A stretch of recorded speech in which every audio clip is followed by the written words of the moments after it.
Wala na. Oo. Ano, Sol? Hello. Alam niyo ba, guys? Pumasok ako kanina. Nandito ako sa labas. Pumasok ako. Kinuha ko tong cellphone ko. Kasi, gusto kong pakita ninyo, no? Bibidyoan ko sana. Nakalabas yung pututoy ni Sol. Tapos, ang tigas. Tapos, ano, yung kurbadong-kurbado yung balls, yung bilog dun sa ilalim ng pututoy. Naninigas. Ito siguro kanina natutulog, nananaginip ng mga wet dreams or what? Ah, ikaw nagbibinata na itong si Sol natin. Nagbibinata, oo. Kitang-kita ko yon. So that's very good, no? Kita niyo yung balls niya, oh, nangingitim din. Medyo lumalaki yung balls niya. Ano, pasensya na, no? R-rated ito. So mga kids, no? Sabihin niyo muna sa nanay ninyo, ano po ba yung pinagsasabi ni Doc Abel? Tapos pa-explain niyo sa kanila. Ayan, so etong ating puppy na si Sol. Palabasin ko nga saglit muna.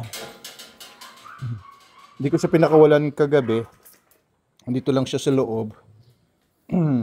Kasi nga, nag-aaway sila ni Logan and hindi ko muna siya pinalaya.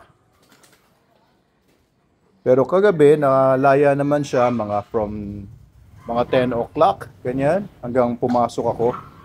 Ayun, naninigas na naman, oh. O baka kasi naiilang siya. So anyway, kasi kapag ganitong age, no, parang teenager nga itong mga ganitong age. So pag teenager, alam nyo na, yung mga hormones, no, nagsisurge sa katawan.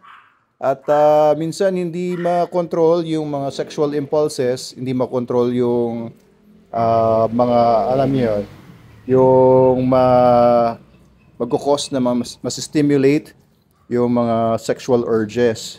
So, I think Sol is going through that. Sayang hindi ko lang nakunan kanina yung paninigas niya. Oh, well, scientific lang man yan. No? Inside. Sino yun? Ha? Si Sol nandito. Sige, labas ka kung gusto mo. Hawakan ko yung ano, yung collar ni Sol. Sige. Ayan, si Adam. Hey, magkaibigan na naman sila. Sige. Alright, ayan. So safe naman si Adam kay Sol sa tingin ko. Kasi nakapaglakad nga kami niyan one time. Pero yun talaga yung safe place niya. Dito talaga siya sa loob ng kanyang cage kapag ka... Come on, Sol! Come here, labas ka muna. Mas preferred niya talaga na dyan ang pwesto niya. Yan, ayaw talaga ni Sol lumabas masyado. Lalo na siguro natatakot siya kay Logan. Mapasok siya dito sa kanyang safe place. Ano, Sol? Ligo tayo today? Ligo day tayo ngayon. So today is Sunday at siguro paliliguan ko silang dalawa.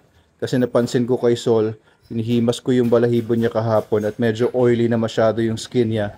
Ang maganda dun sa Super Dog Soap ay hindi naman nawawala yung natural oils ng balat nila. Well, nawawala pero napapalitan ng coconut oil kasi may coconut oil yung ating Super Dog Soap. Ayan. Okay. Ilan muna. Thank you guys. Ayan, nagbibinata na itong si Sol. Panoorin natin ang kanyang pagbibinata.